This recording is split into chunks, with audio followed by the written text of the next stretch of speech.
Hello and welcome to the Women's Rugby Pod, episode 158. Well, it's here, isn't it? WXV, long awaited, long in the planning, but it is finally here. And of course, here on the Women's Rugby Pod, we will reflect on that. We're going to go into WXV2 and WXV3, both starting this weekend. Of course, a little pause before WXV1 gets underway. We've got Emma Wassell, lady, set the record for the most consistent caps in that famous Scottish shirt. Back from injury now, back in the second row. She's had to go off and do a bit of her day job in the meantime. I'm very keen to get back to rugby. That's a brilliant chat with Emma Wassell. Great to see her back. And we also hear from Scott Bemand. Many Red Roses fans will know that name. The man second in charge to Simon Middleton for many, many years is now the head coach in Ireland. Very interesting chat with him. Really honest from Scott as well. And some interesting little tales in there as to who he last coached in between the Red Roses and Ireland. Bearing in mind Ireland are taking Kazakhstan this weekend. There may be a small hint there. And will he or won't he sing the Irish national anthem? That's coming up later in the show. We've got all the news over the last couple of weeks as well, all the international news to bring you up to date with as well.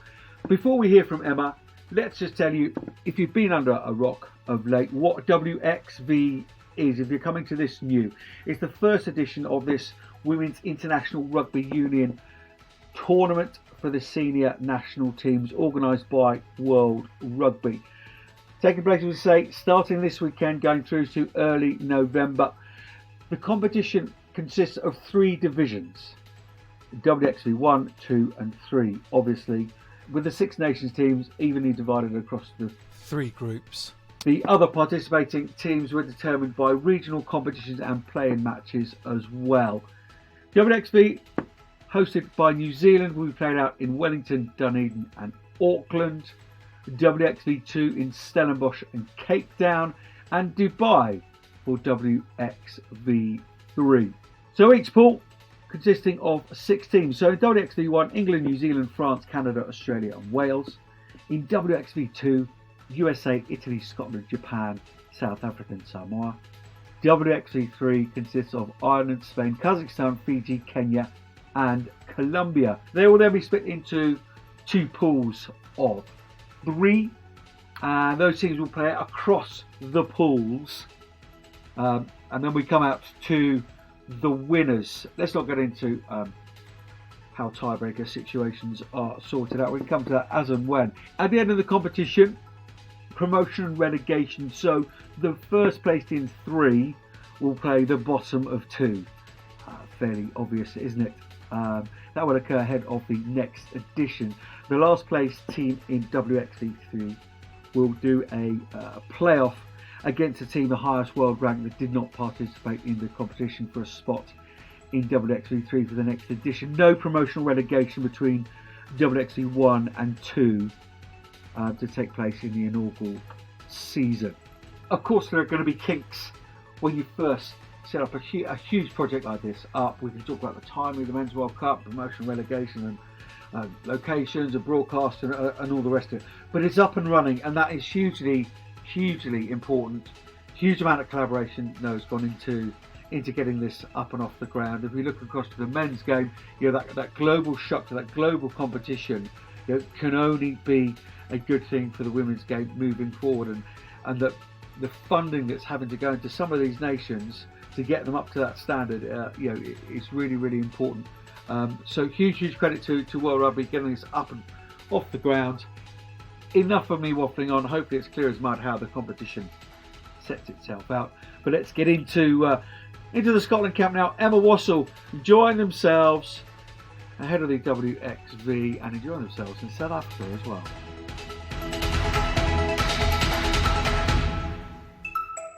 Emma, so lovely to have you back on the pod. You're officially a friend of the pod now. You've been on a couple of times. How's South Africa?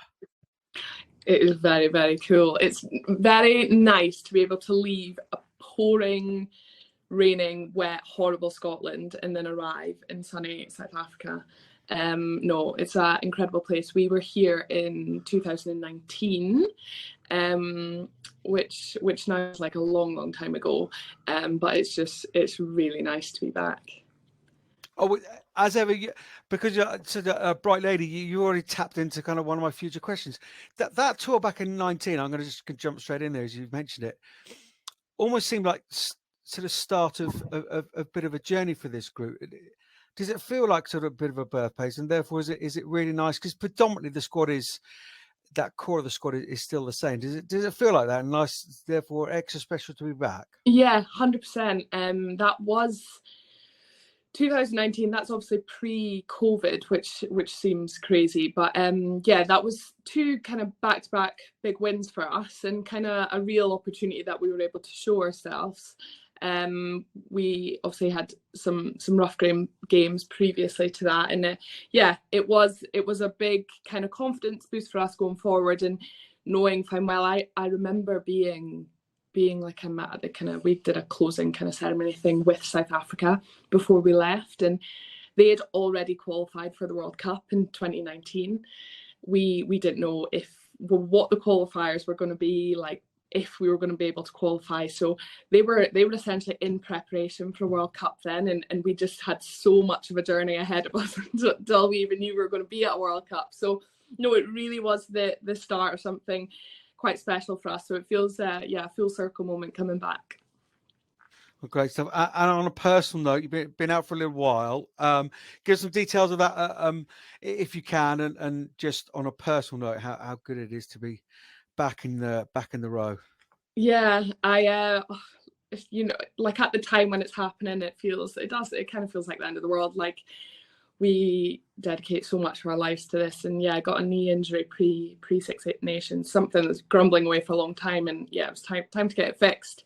So I missed all the Six Nations, and I've been pretty fortunate for the past 9 years, which is kind of crazy. But I'd never, it wasn't even just about like missing a game, but I'd actually never missed a camp ever in my whole career. So much bigger than actually just the game. It's like that being around the girls, like every other element, even off the pitch. So it was hard. It was really hard, and I was just like watching the girls and just not really feeling part of it. But like, it was, yeah, it just kind of gave me a lot of drive to get back, and I kind of planned it to the day. From the day I got my op, it was right, week 1 to week 30, essentially, what I need to be taken off every day, because I was just so determined to be back. And yeah, lucky enough, I had a lot of help in the background, and support kind of from friends and everything. And yeah, there were many times I would have said, not a chance, I'm not going to be ready in time, but somehow or another I'm here, and yeah, I'm just so happy to be back. Well, the Rugby World is delighted to see you back for the 487 consecutive tests you did play. Your name is quite an admission. Just a matter of interest, and we're bombing all over the place here, but that's kind of nature of a podcast and whatever. And you're an utterly engaging person. So, how much do you tap back into the squad in terms of possibly a bit of support, the SRU, that kind of stuff? How much you're an integral part of that team? How much do they tap into you? How does that work when you're on a long-term injury like that? Yeah, you know what? It was something at the beginning, just before I actually got my operation. It was the first game, and I was very keen to be involved, like around like line outs, kind of set piece, yeah. Probably more my forte, but it became quite difficult in the sense I've never been in a situation where I couldn't be part of it, and I think it was actually such a good opportunity for the other girls to actually be able to put their hand up, and they're so more than capable. And yeah, I think I took during the Six Nations, I took a step back kind of from the squad, and I just kind of focused on getting me back. So I kind of, coming back into the squad, it's a different feeling in the sense you can't just jump back to where you were, because they got through your Six Nations, and actually quite successful Six Nations for us with the 2 home wins at the end. So kind of understanding what they were doing and actually how I can add to that or maybe help. So yeah, it's been real good, and the competition actually positionally now is probably the most it's ever been for me, which is actually good because yeah, we love a challenge, and I think it actually just makes us all better rugby players. But yeah, I'm super grateful to be starting this weekend. So what you're saying, Emma, is you've had to fight for your place at the back of the bus again. That's basically what you're saying. I have. And like we're I would say we're a pretty supportive bunch. Like it always, like, the players want the best out of each other, and sometimes that does sometimes mean, yeah, you're competing with your best mate almost. But actually, like, we do all have kind of super strengths, and depending on the team that we're playing, I think some of us are going to be better in some areas than others, and that's just the nature of, well, that's something I've definitely realized being injured, being out. Like, you can't be brilliant at everything, but like, if you hone in on your super strength and actually what you can add to the team and why that's valuable, that's kind of sometimes why I think maybe, yeah, you would get the starting shirt for whatever game. So Emma, what I mean, we haven't got all day, so I'm going to limit you to 3. But what are Emma Wassell's super strengths? Top 3. You know what? I pre-injury, I used to kind of, I would like to say my super strength would be my power, my jump. So line out would have been a big one, ball carry, and yeah, a contact. But since injury, I've actually I've lost a bit of my power. So naturally we test jumps all the time, and that's gone down, and it's trying to not focus too much on that, because it doesn't change how I'm as a rugby player. But I've really focused on kind of like my defense, my tackle technique, and actually how you can transfer it. And if I'm being honest, that's probably my big focus going into this tournament, is probably more of a defensive mindset for me, and making that a super strength. So we'll see. Awesome. And care and attention to your lovely luscious locks is in at number 4. Let's talk about that then. You talk about line out and defense and breakdown. South Africa, who are first up, basically 6 teams in WXV2. Yourselves, USA, Japan, Samoa, Italy, and South Africa, the hosts. And you sort of cross over, don't you? So you've got South Africa up first, USA, and then Japan. South Africa were, look at the Men's World Cup, I'm sure you're across that, or possibly not quite so much now, but Portugal have been the real darlings. I think South Africa were the real darlings in the Women's World Cup. Really surprised people. Huge amount of heart, physicality. Then they ain't no pushover, are they? No, not by any means. Yeah, they're another nation with so much passion. Yeah, they play with a lot of pride for their country.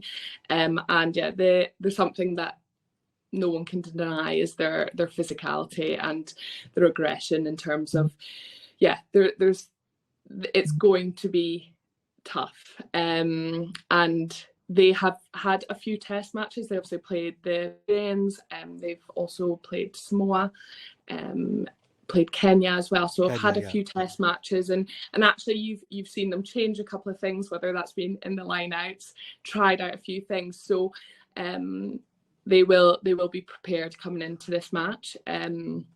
We've obviously played them quite a few years ago now, but we actually played them as a wee warm-up game pre-World Cup. So we know kind of the challenge that is ahead, but it should, yeah, hopefully be a good match.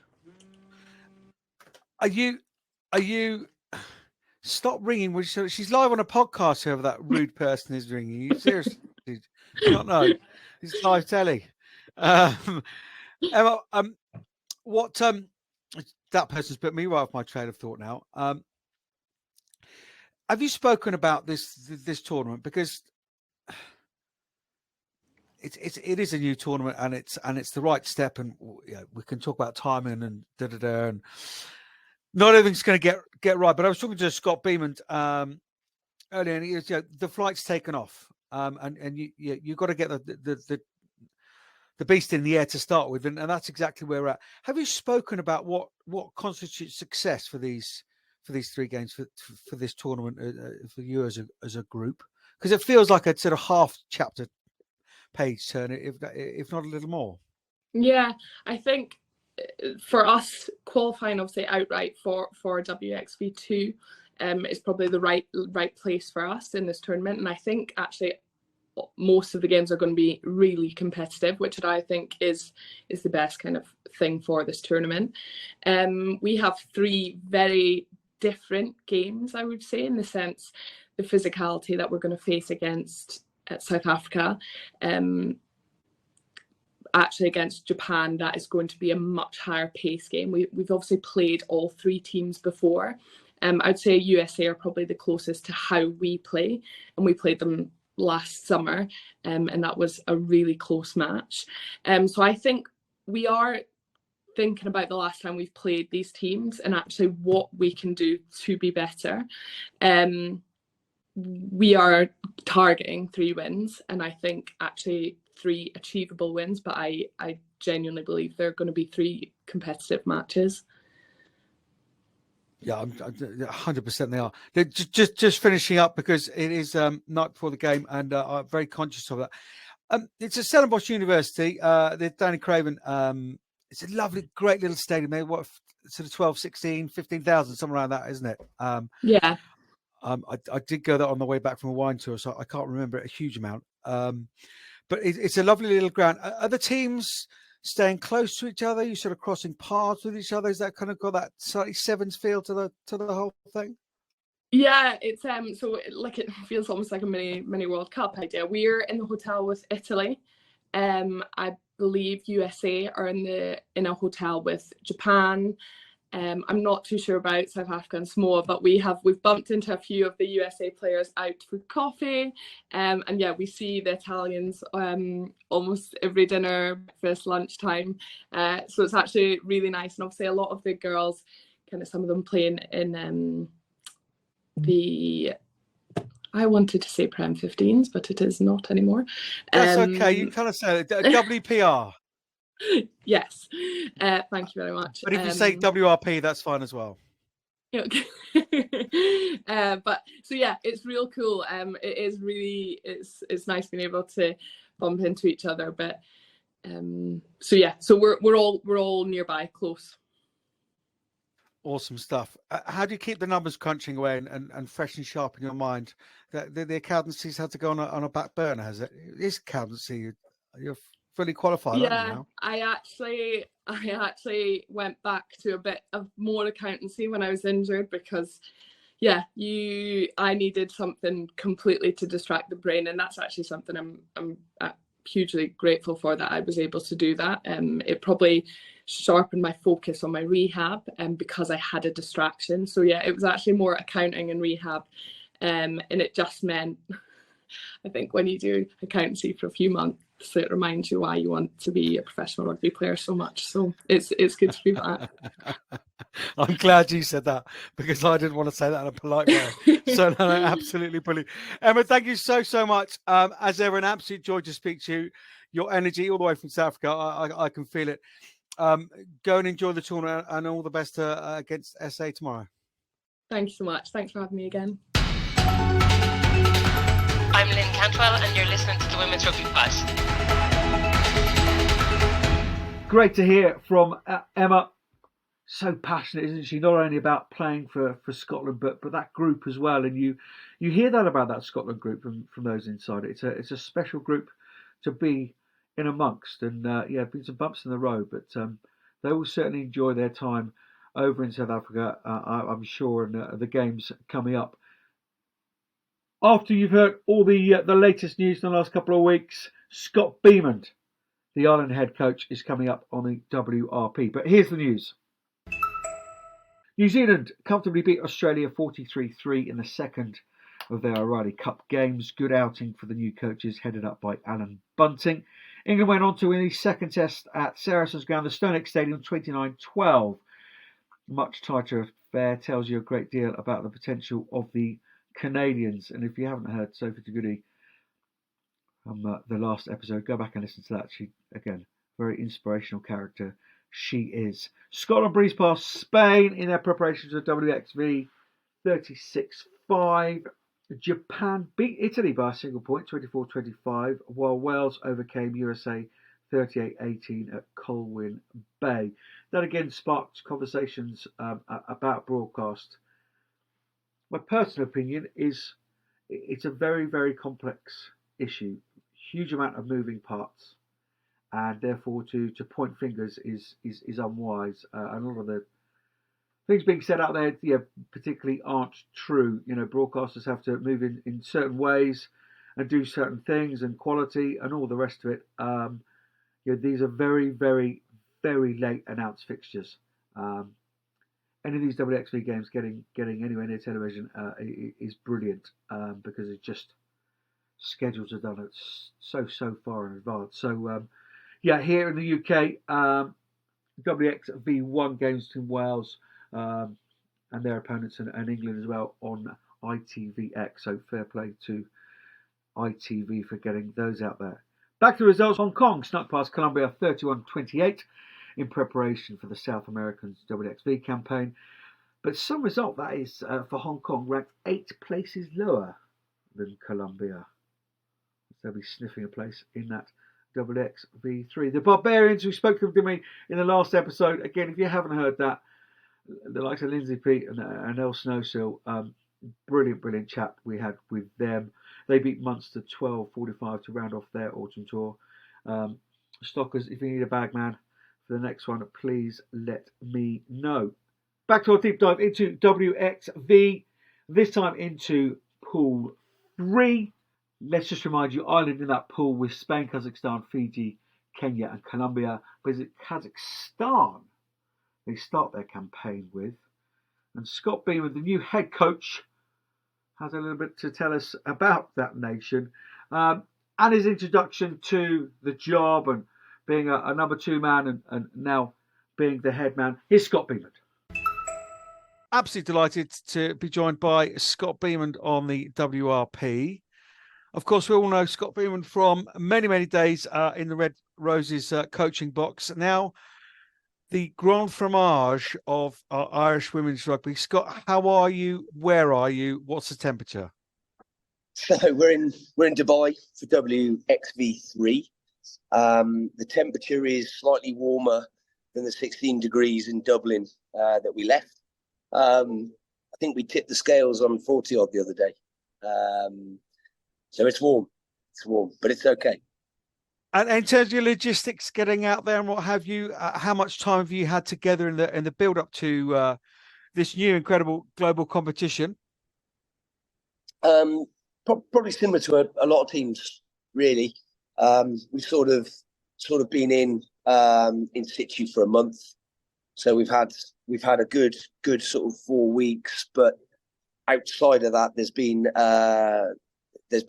been domestic rugby or provincial rugby in Ireland. So in terms of the prep that the girls have had coming into this, there's sort of 3 angles. You've got your centralised girls who are based in the HPC, which is where the high performance teams are based in Ireland. There's girls that are non-centralised and playing within that provincial competition, the Interpros. And there's obviously the UK based girls. So we brought the 3 together, the three ingredients together for the last month, where we've been sort of periodising a bit of heat acclimation alongside a bit of bonding. Fantastic. How much of your stall did you put into creating the squad? And we'll just talk about the squad in a second on those Interpros, because year by year, the standard of those games are just going up and up and up and up. I tell you, you're right. there's quite a lot of buy-in from the players, and we've seen this in sort of previous environments, how much buy-in a player has to their club or province, and obviously when you get good competition, healthy competition, it kind of edges performances and standards ever higher. So the girls are really invested; they love it. So this year a few things happened which is slightly unusual. So Leinster lost to Connacht. Ulster got their first win in 11 years. And a big final, Munster were the holding reigning champions. Leinster beat Munster to win the title. So it's things are starting to shift. You obviously don't want games to be a foregone conclusion. We're hoping over the next couple of years we can introduce even more competitive elements into it. There's obviously some other things going on with like what they call the Celtic Challenge, whereby provincial teams will represent Ireland and play against representative teams from Wales and Scotland. So there's sort of some bits to go after. It's quite exciting at the minute. Yeah, well, it's honeymoon period. I mean, if it's not exciting now, then we got some trouble. How comfortable have you been moving from, a number two or number one, part A, or however you want to describe it, but not the person whose head's ultimately on the chopping block, to now being that person? Did that decision come easily for you? I tell you what, I've really enjoyed the challenge. I really enjoyed the challenge. Like we had an enormously satisfying, challenging, enjoyable time with the Roses, and learnt a lot from mids. Kind of comes time, and timing I think plays a big part in this. I think there's a massive amount of work that the IRFU have done in the background to support what will be a challenging environment in the right manner. So any high performance stuff comes with high challenge. A lot of eyes on it, a lot of perceived pressure, and I've really enjoyed it. I feel really well supported. Really well supported. The girls I think have been ready. The players have been ready to almost take next steps anyway. So in terms of like, I don't know, any sort of leadership stuff you read, managing change and things like that, it can be done fairly fluidly when it's accepted. And there was a timing piece that actually they were ready for it. So we've got what will be some quite big challenges for ourselves in terms of where we're trying to get to. So qualifying for England 2025 for that World Cup. So next year, 2024 is a big year for that. So we know we've got to make some ground up pretty quickly. But with that, the IRFU have got a lot of support in place to enable that to happen as well. And that's from a program perspective and individual. So there's some really good stuff going on. I'm learning a lot. I didn't come in saying I'd be perfect at it. Said I've been through some stuff that may help, and I feel like I'm being really well supported to try and be the best I can be, but secondly provide the best environment that girls can put their best foot forward in. I'm not going to drill down too much because we can do that at a later date, and probably just over a beer rather than on the pod or whatever. Because as ever, hugely interested in all the bits and pieces that go around it. But what were the top? You've analysed them on the pitch. You've seen Ireland from afar, and newspapers or podcasts or whatever. What were the 2 or 3 things just that you felt that you needed to just adjust, just evolve? Not as soon as you got through the door, but in those opening few weeks. I tell you what, that's a good question. There's some things that you would know that you. That's where you paid the big bucks, isn't it? God, yes, yeah, if only, eh? There's a few things that you would know from playing against them. So you know that whatever the result, they're going to make it tough, like grit, graft, proper Irish qualities. So we knew we had to harness that. So in any Irish team, you look at You look at Andy Farrell and the lads over in the Men's World Cup. They've got a grit and a determination about them. So that's inherently Irish. So we're not going to fight that. If that's us, we're going to be good at what us is. Secondly, there's a couple of bits that you would say, well, for rugby to be successful, there's a couple of bits you need to be good at. And without drilling down too much, as you say, like you got to be able to withstand. If you're playing against the World Cup contenders, you've got to have a scrum and a line out that can tolerate it and be good against it. You've got to have ability to play where you want on the pitch, however that is, ball in hand, kicking and getting after it. So you've got to be able to manage the game, and you've got to be able to be effective in areas where those World Cup contenders are going to be good. And then you've got to put your own identity on it. So we've done a lot of cultural stuff since we've been here, and I've my first rodeo with the England girls. We did a tour, and then we played some autumn internationals, and we played against Ireland. We played at the Stoop, and we played at Twickenham, and they were really, really hard to beat. And that team had some of those ingredients that I've just talked about. So talk about some individuals now. So Niamh Briggs is on our coaching staff. She was in that team, and so you've got to tap into when they were good. What did they have? And they had some good ball carriers, and they had the ability to play the game where they wanted to play the game. And then they just brought that to life. So it's not rocket science, but you just got to have ability to be able to do that and have an identity that's firmly attached to that, and a bit of clarity around how you go about putting that on a pitch. And then you hope the magic will happen. So looking at your squad, the sort of wide squad, sort of handful of new caps and what have you. How happy are you? Have you had everyone available? What are the names that those who don't know this Irish squad particularly well should be looking out for? Who's particularly impressed you? Got a couple of co-captains, and there's 17 questions in one. Go. So first of all, I see bits on social media, what have you, and there was a bit of an inkling as to how much say I would have on the squad that got announced fairly shortly after I landed in Ireland.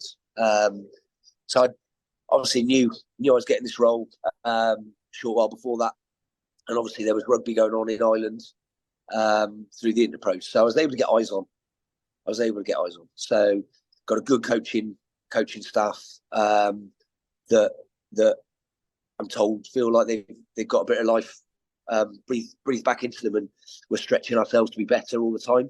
So there's a bit of a thing around what do we know and what are we seeing through fresh eyes. So some of the fresh eyes stuff, I turn up and I see a player score a try from 45 metres, my ears prick up and I go, that's pretty decent. I'm not going to tell you the position. The 12, but it's in the forwards. So it's 8. you suddenly think right. There's some potential in. There was another player who we observed who hadn't been in before and was going around and had all the qualities that when you were young you go like, what is a rugby player? What do they act like? Had all the qualities of this rugby player that you just wouldn't want to play against, but you'd be all right with them on your team, but you wouldn't want to train on the other side of them because you'd be a little bit worried about them. And so we've got a player that brings a bit of that to the party. And these girls are going to be the future of Irish rugby, and they've not been in before. So now we feel like we're adding a little bit of point of difference to a group that just needed a little bit of magic dust on, just to bring it all to life. So we've got some really good players coming. Because our job's to bring it to life. Sorry, because if you look at the squad on paper, and your eye is probably drawn towards that forward pack. There's serious quality there. You only have to look at your two co-captains and bags of experience, club and international wise as well. Yeah, those captains they're a good sort. They're a good sort. They actually have a lovely dynamic, so they're really good mates, which isn't always important, but how they work and bounce off together. The dynamic is working really well. They've been discussing who's good cop and who's bad cop this morning. From what I can tell, they flip. So trying to work out which one, when one's good and one's not, and when it's the other way around. But I've worked with them for a month now, just over a month. I was delighted to be able to name them co-captains. I think there's a bit of an overarching piece here to developing like performance development as a group. Confidence is going to be a big piece of that, learning how to win. But the developing leaders, like developing people within that group, is as important. And those two have got a great opportunity to learn. They don't do it on their own. They've got a really good group around them. And we'll keep that group dynamic. As soon as you have a group, the inverted commas group, things can become, or you can't actually get into that or out of it. And we're pretty keen to avoid that. So we're going to have a dynamic group. We're going to have voices from the newbies coming in, how you're finding it, what you're adding. You're here for a reason. So people come in and they're picked for a reason. So there'll be an expert in something, like help us, add to us. Put your stamp on it. This is your environment as much as it is somebody that's got 50 caps. So how do we want it to be? So we're getting really good two-way conversations, really good way. And it won't be perfect, but we're going to develop pretty quick. We're going to learn fast. Oh, I like that. I like that a lot. As ever, I'd like to drill down on virtually every answer you're coming back with, but we don't have the time. I'm conscious of your time. You've probably got a pina colada waiting for you up at the pool or something. But let's look at this WXV3.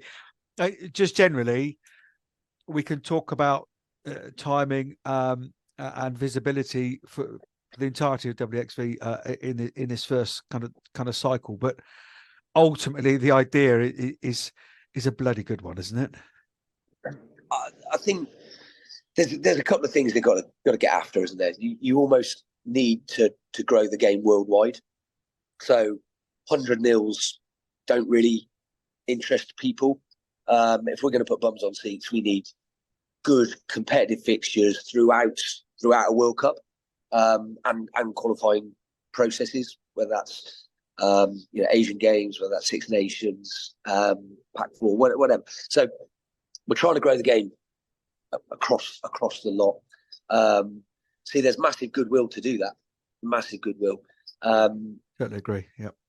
Probably at the top end now, having seen firsthand how the IRFU are now getting after it. There's a massive amount of positivity for the women's game now within the IRFU, and the importance of it. But that isn't just us, is it? That's you look at the home nations, you look at some of the nations that are here.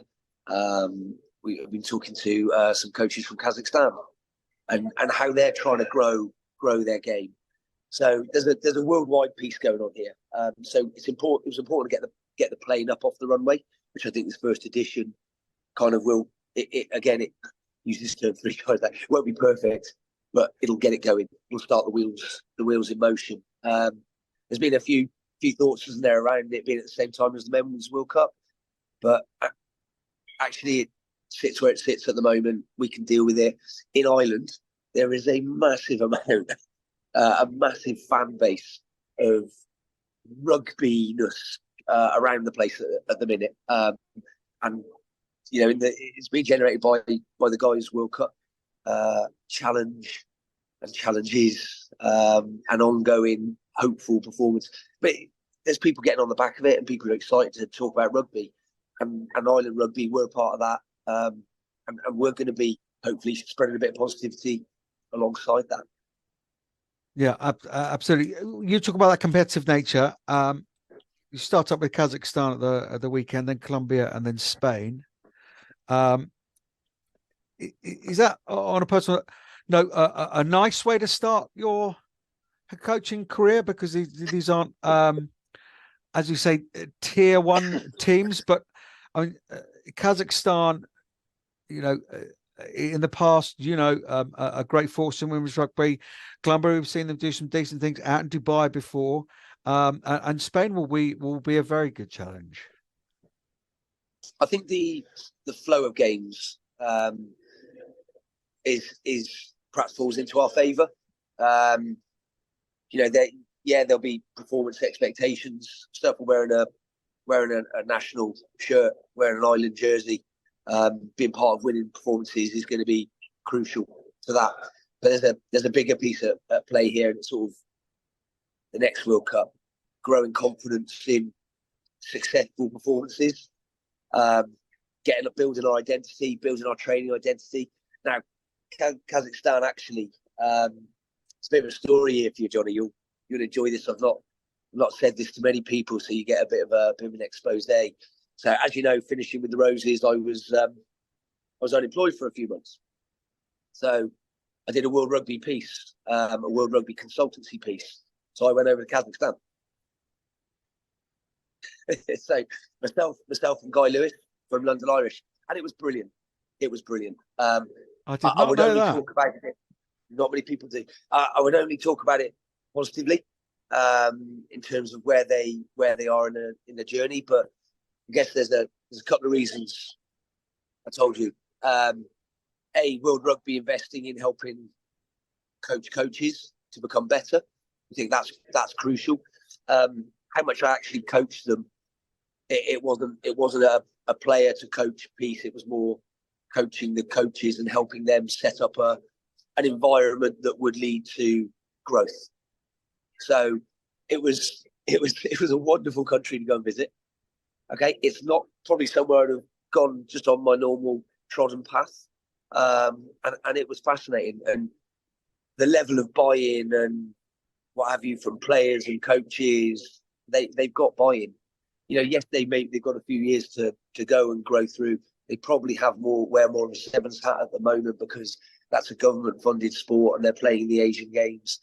But they're looking to grow it all.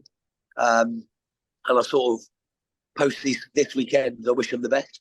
So I've not spoken to them since obviously coming into this role. But certainly after we play, we'll enjoy a quiet beverage and a bit of a chat.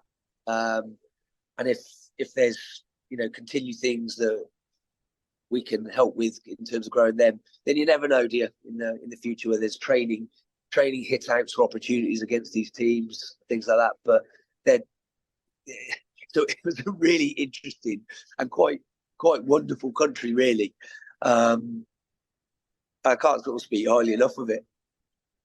There is a big smile on your face, and again, I just so many questions to ask you, but time is precious, and it's about a relationship, isn't it? There's that relationship there, and actually, if you need a hit out before a Six Nations or something, that relationship is there, and we try to be honest on this podcast, and we pull people up as and when we think that there should be, and we often do that with World Rugby. But you're not the only person I know has gone on and gone to sort of more minor nations, rugby nations, to impart knowledge and what have you, and that's been across the men's and women's game. So fair play to World Rugby on that.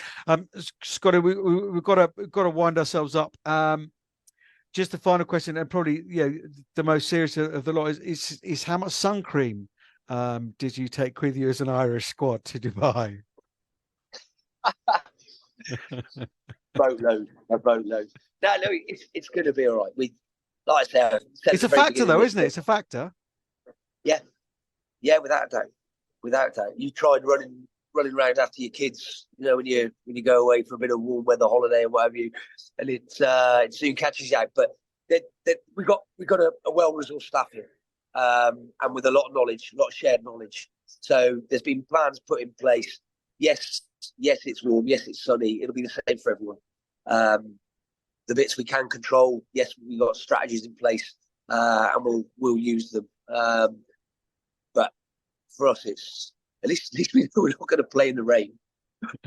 Yeah, no, indeed. So how have you prepared? Because you say it's like 14, 15 degrees. It's quite often raining in lots of parts of Ireland that I've visited.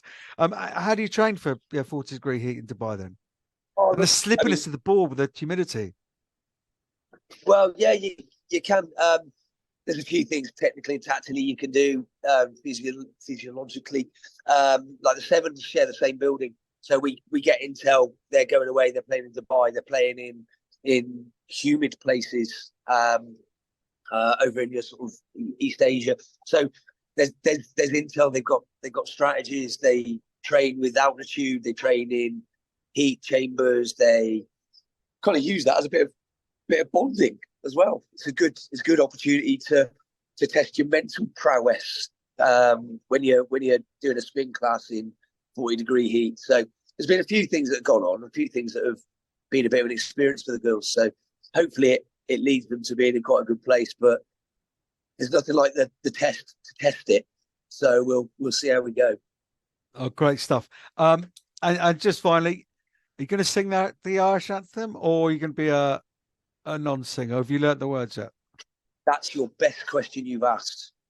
That is the best question you've asked. Do you know what? I'm going to sing it.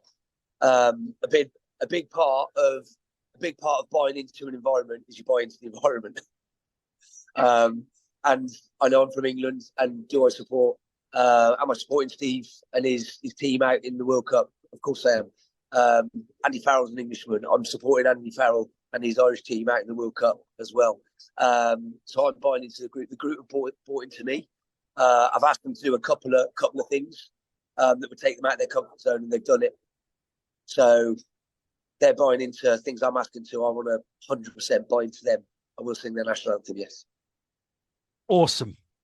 Scotty, thank you so much. Shoulder to shoulder again. No, really, really brilliant to catch up with you. Thank you so much for your time. Wish you all the very best, and good luck in Kazakhstan and the rest of the other teams. But yeah, hugely appreciate your time, and it's glad to see you. You're smiling and beaming away. That's great. Amazing. Thank you, Johnny. I'm Donna Kennedy, and you're listening to the Women's Rugby Pod. Brilliant to hear from Scott, and I will make a note and a big shout out to the Ireland media manager. I'm not going to name names, but to set that up was as easy as I've ever had it with Irish women's media, and thank you very much for that. Have almost given up sort of trying to communicate with them, so that is absolutely brilliant, and long may that continue into the future. We can get the girls and their stories and everything they're doing out there to the public, because that's basically the idea of this podcast, not much else. Before we go, let's just remind you of the WXV 2 and 3 fixtures this weekend, all on World Rugby streaming service. Italy against Japan, 1 o'clock on Friday. Scotland take on the host South Africa at 3:30 in Stellenbosch, while in WXV 3, Fiji and Colombia go head-to-head at 2 o'clock. Ireland, Kazakhstan, 4:30 on Saturday. In 2, at 1 p.m, USA against Samoa, and in 3, Spain against Kenya at 2. Enjoy your feast of weekend. WXV World Cup, it's all going on. We'll see you next time.